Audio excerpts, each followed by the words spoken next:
오늘도 이곳에 함께 모여 하나님께 예배드리고 계신 여러분 모두에게 우리 주님의 은혜와 평화가 넘치시기를 바랍니다. 지난주에 우리는 세례 요한이 예수님의 길을 예비하는 장면을 살펴보았습니다. 그 장면에서 세례 요한은 하나님 나라의 도래와 함께 회개와 심판을 선포했죠.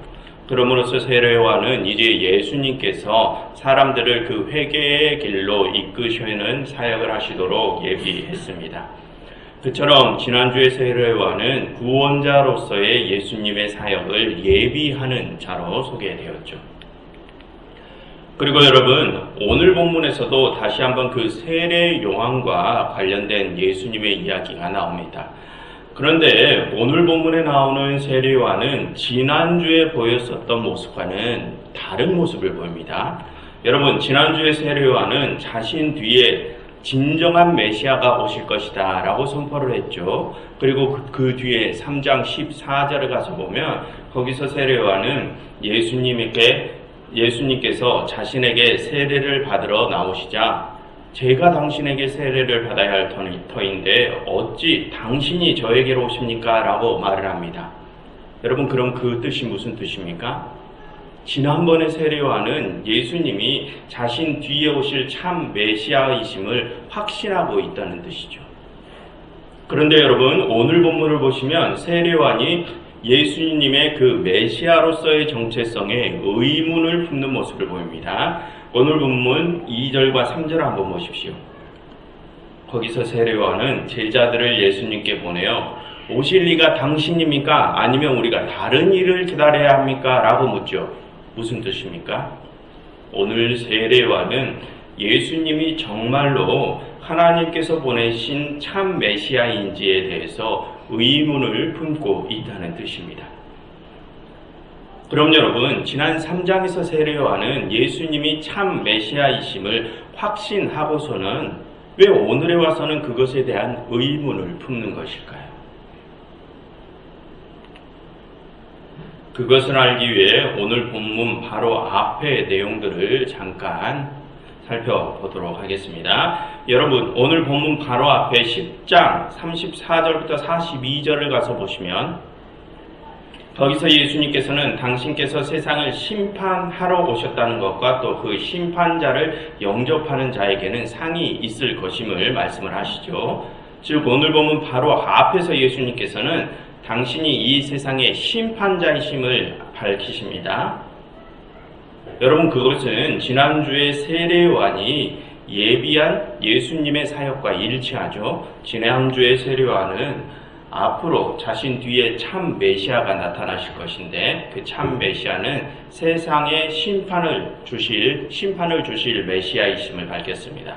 그래서 오늘 보면 바로 앞에서 예수님께서 보이신 그 심판자로서의 모습은 지난주에 세례 요한이 선포한 심판자로서의 메시아상과 일치합니다.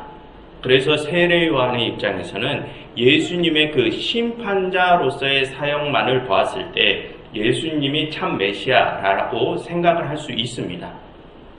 하지만 여러분, 그보다 앞에 나오는 예수님의 사역들을 한번 보면 그 모습이 당시 이스라엘 백성들이 바라던 메시아상이 아님을 알 수 있습니다. 여러분, 이번엔 4장으로 한번 앞으로 쭉 넘어가 보겠습니다. 거기 4장 17절에서 예수님께서는 회개하라, 천국이 가까이 왔느니라 라고 선포하시며 지난주에 세례 요한이 예고한 대로 메시아로서의 사역을 시작하시죠. 그리고 여러분, 5장부터 7장을 한번 빠르게 한번 그 소제목들만 살펴보시겠습니까? 5장부터 7장까지 그 소제목들을 빠르게 한번 보시면 거기서 예수님께서는 산에서 긴 설교를 하십니다. 산상수훈을 하시죠. 그런데 그러한 설교 사역은 당시 다른 예언자들도 일반적으로 하던 사역이죠. 그래서 그 설교 사역은 딱히 메시아만의 사역이라고는 할 수 없습니다. 그리고 또 그 다음 8장부터 9장의 소제목들을 빠르게 한번 살펴보십시오. 8장과 9장. 거기서 예수님께서는 기적으로 병든 자들을 치유하는 사역을 하시죠. 그런데 여러분, 당시 그런 기적적인 치유 사역도 사실은 예수님만 하시던 사역은 아니었습니다. 구약의 예언자 엘리사도 예수님처럼 기적으로 나병 환자를 치유하고 또 죽은 소년을 다시 살리는 사역을 했었죠. 그리고 베드로도 죽은 여인 도르가를 살렸고 바울도 죽은 유두고를 살렸습니다. 그처럼 당시 그런 기적적인 치유 사역도 딱히 메시아만의 사역이라고 할 수는 없었습니다. 그래서 여러분, 앞에 4장에서 예수님이 메시아로서의 사역을 시작하시고 나서 오늘 본문에 이르기까지 10장에서 당신이 심판자이심을 밝히신 것 외에는 예수님이 딱히 당시 사람들이 바라던 메시아로서의 특별한 모습을 보이신 적은 없습니다. 예수님께서는 설교하시고 병든 자들을 고치시고 또 잘못된 신앙을 가진 유대 지도자들을 꾸짖는 사역처럼 다른 예언자들이 하던 사역과 똑같은 사역들만 하셨죠. 그래서 세례요한은 오늘 예수님의 메시아로서의 정체성에 의문을 품는 것입니다. 죄송합니다. 과연 이 사람이 정말로 메시아가 맞는가? 그냥 다른 예언자들과 같은 인물은 아닌가? 이런 의문을 품는 것이죠. 그런데 예수님께서는 뒤에 빌라도의 법정에서 그런 사역을 하신 당신이 하나님께서 이 땅에 보내신 참 메시아이심을 밝히시죠. 하지만 세례요한과 당시 모든 이스라엘 백성들은 예수님의 메시아로서의 정체성을 의심합니다. 무슨 뜻입니까? 당시 세례요한과 백성들이 생각하는 메시아상이 잘못되었다는 뜻입니다. 여러분, 이전에도 여러 번 말씀드렸지만 당시 이스라엘 백성들은 강한 힘을 가진 메시아를 원했었죠. 다윗과 솔로몬 같이 큰 권력을 가지고 악의 무리들을 그 힘으로 제압해버리는 그런 메시아를 원했습니다. 여러분, 지난주에 세례요한은 자기 뒤에 나타날 메시아는 심판자인 메시아라고 그것을 선포했죠. 즉 당시 백성들이 생각하던 메시아는 심판자로서 강한 칼을 가지고 모든 죄악의 세력들을 쓰러뜨리는 그런 강한 메시아였다는 것입니다. 그래서 세례요한이 보기에도 병들고 줄이고 힘없는 자들과만 함께 하시는 그런 예수님이 과연 참 메시아인지 그것에 대하여 의문을 제기한 것이죠. 그래서 예수님께서는 그런 의문을 품는 세례요한에게 이런 대답을 주십니다. 4절을 한번 보십시오.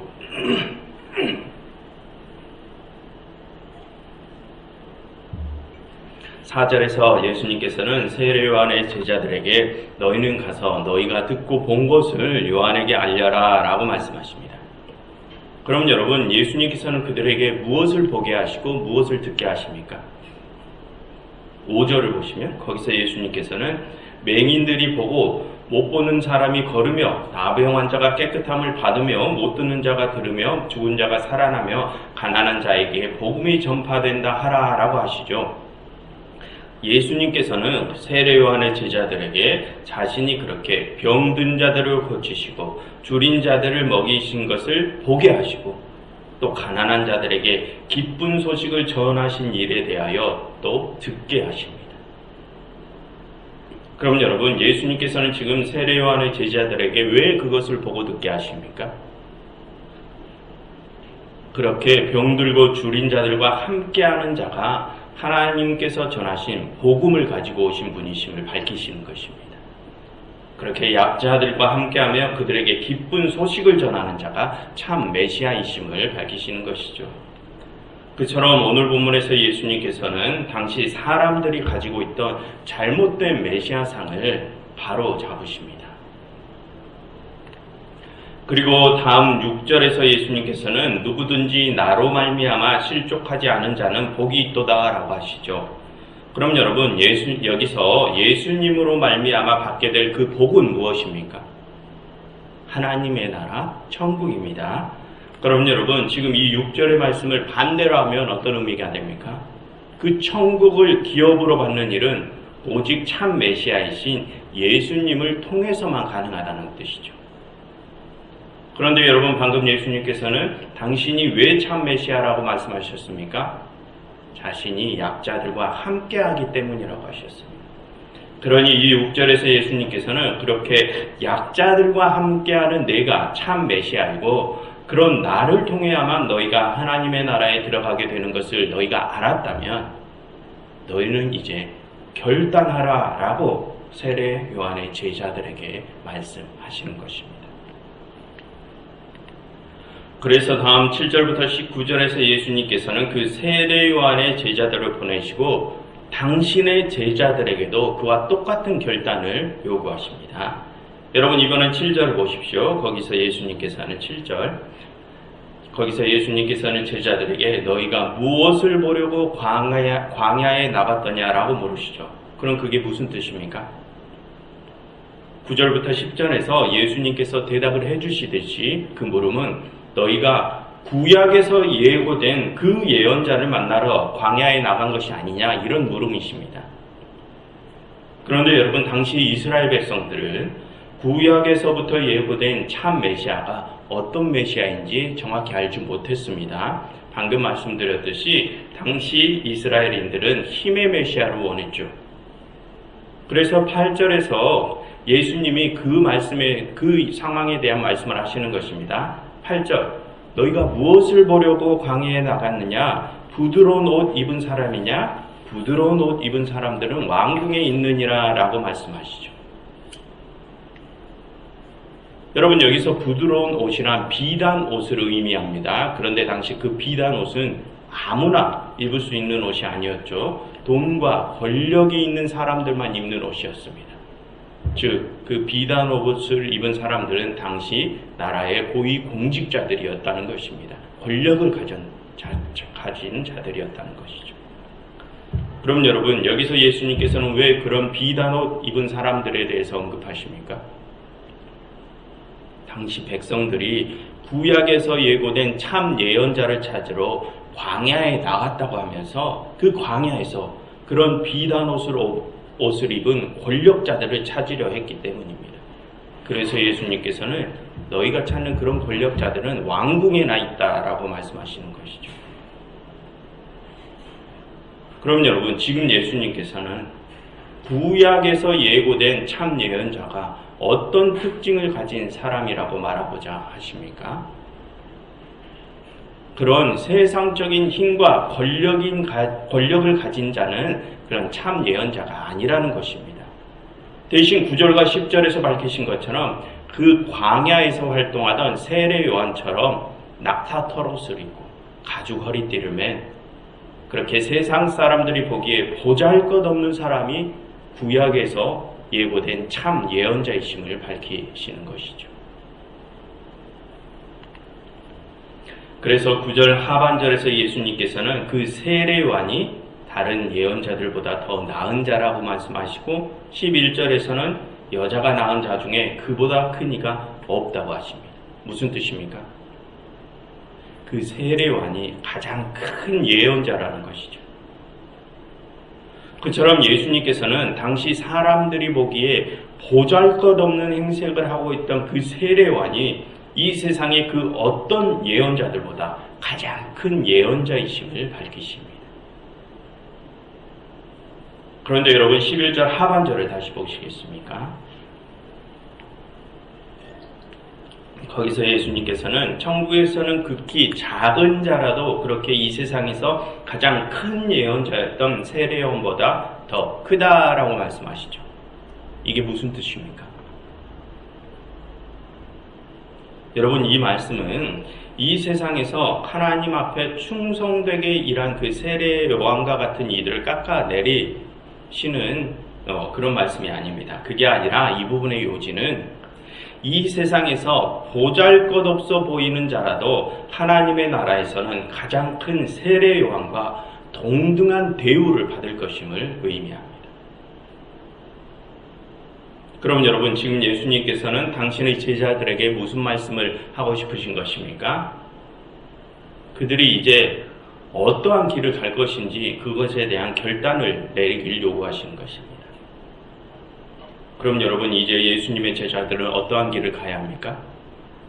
세례의 왕과 예수님 당신이 가셨던 길, 이 세상 사람들이 보기에 보잘것없이 작아 보이는 그 길을 가라시는 것입니다. 세상에 힘과 권력을 쥐어주는 길은 아니지만 오직 하나님께만 인정받는 그 길을 가라고 하시는 것이죠. 그러면 천국에서 가장 큰 세례의 왕과 너희가 동등한 대우를 받을 것이다 라고 말씀하시는 것입니다.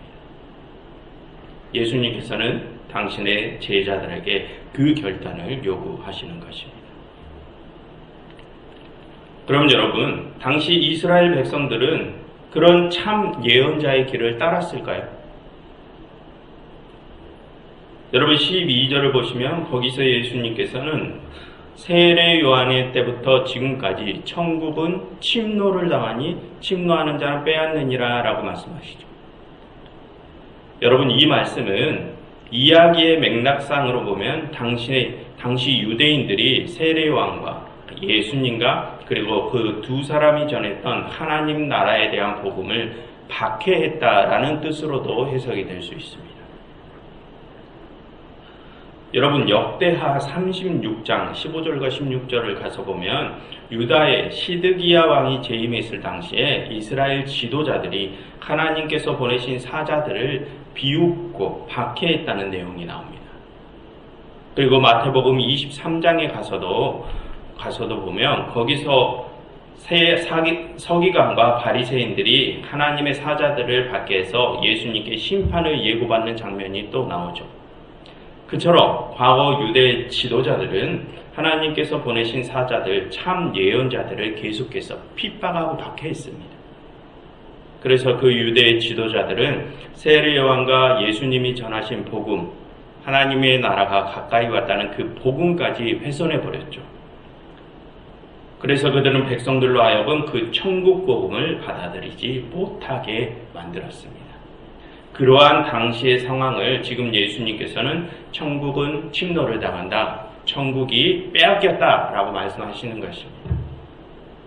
그래서 16절부터 18절에서 예수님께서는 당시 이스라엘 백성들이 참 예언자가 와서 피리를 불어도 백성들이 그들을 따르지 않고 도리어 그 참 예언자를 귀신 들린 자로 몰아세웠다고 책망하시죠. 당시 백성들은 유대 지도자들의 거짓 성동과 회방 때문에 참 예언자들을 알아보지 못하게 되었고, 또 그럼으로써 참 예언자가 선포한 천국 복음을 거부하게 되었습니다. 그렇게 당시 이스라엘 백성들은 하나님께서 보내신 참 예언자가 아니라 그 참 예언자를 박해하던 그 유대 지도자들을 따르게 되었던 것이죠. 여러분, 살펴보셨듯이 오늘 예수님께서는 제자들 앞에서 참 예언자 세례 요한과 그 참 예언자를 알아보지 못하는 이스라엘 백성들을 비교하십니다. 그리고 당신의 제자들에게 너희는 어떠한 길을 따를 것인지 그 결단을 요구하시죠. 그럼 여러분들께서는 누구의 길을 따르시겠습니까? 여러분, 지난주에 예수님께서는 세상 사람들은 알아주지 않는 그 보잘것없이 작아 보이는 세례 요한이 갔던 길이 예수님 당신께서 가실 길임을 말씀하셨죠. 그리고 오늘 예수님께서는 그렇게 보잘것없어 보이는 일을 하는 자가 천국에서는 가장 큰 예언자와 동등한 대우를 받게 될 것이라고 말씀하십니다. 그럼 여러분들께서는 세상 사람들이 보기에 보잘것없어 보이는 그 길을 가시겠습니까?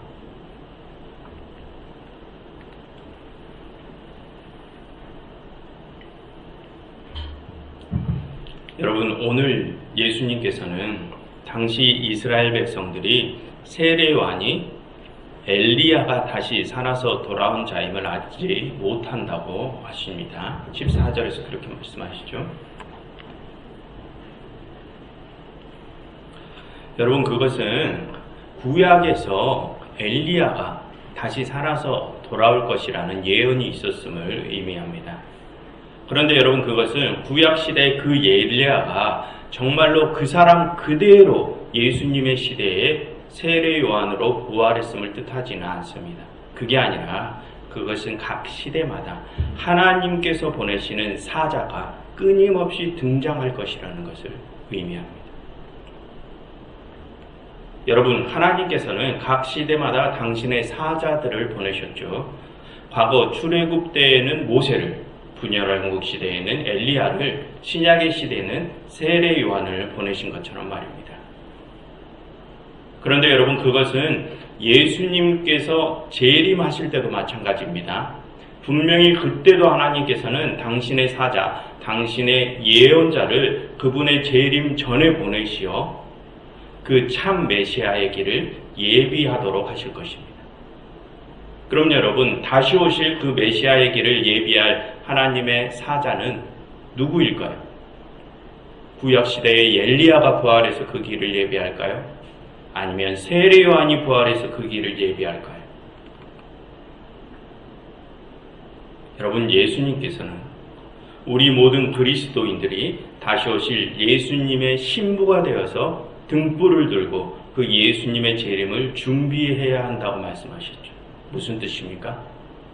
과거 예수님께서 이 땅에 초림하셨을 때 세례 요한이 예수님의 길을 예비한 것처럼 그와 동일한 임무를 지금 우리 그리스도인들이 예수님이 재림하실 때 맡아야 함을 뜻합니다. 우리가 그 세례 요한과 같은 참 예언자들이 되어야 한다는 말씀이시죠. 여러분, 성경에서 말하는 예언자는 점쟁이들처럼 미래를 점치는 자들이 아닙니다.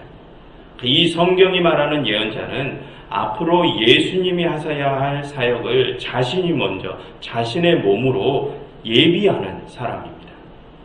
예수님이 오실 때까지 사람들이 보잘것없이 생각하는 그 낮고 낮은 자리에서 힘없고 줄이고 약한 자들과 함께하는 일이 이 성경이 말하는 예언자의 역할입니다. 여러분, 구약시대의 예언자 예레미야와 이사야의 삶이 어땠습니까? 범죄한 이스라엘 백성들을 대신하여 자신들이 고난과 핍박을 받는 삶을 살았죠. 예수님처럼 말입니다. 그처럼 이 성경이 소개하는 예언자는 점쟁이들이 아니라 예수님의 길을 예비하는 자들입니다. 그런데 여러분, 예수님께서는 당신께서 이 땅에 다시 오실 때 당신의 길을 예비할 그 예언자의 자리로 누구를 부르신다고요? 당신의 제자들, 우리 모든 그리스도인들을 부르신다고요. 우리 모든 그리스도인들은 바로 그 예언자의 역할을 맡아서 예수님의 다시 오심을 예비해야 하는 자들입니다. 그러니 여러분, 지금 우리가 얼마나 중요한 역할을 맡았는지 그것을 깨달으시길 바랍니다. 그래서 이제 주님께서 우리에게 맡기신 그 임무대로 병들고 줄이고 약한 자들에게 나아가셔서 그들과 함께 하심으로 우리 주님께서 다시 오실 길을 잘 예비하시길 간절히 바랍니다. 기도하겠습니다. 하나님, 저희로 당신께서 저희에게 맡기신 사명이 무엇인지를 깨닫게 하시고 주님의 다시 오심을 잘 예비할 수 있게 하시옵소서. 예수 그리스도 이름으로 기도드렸습니다.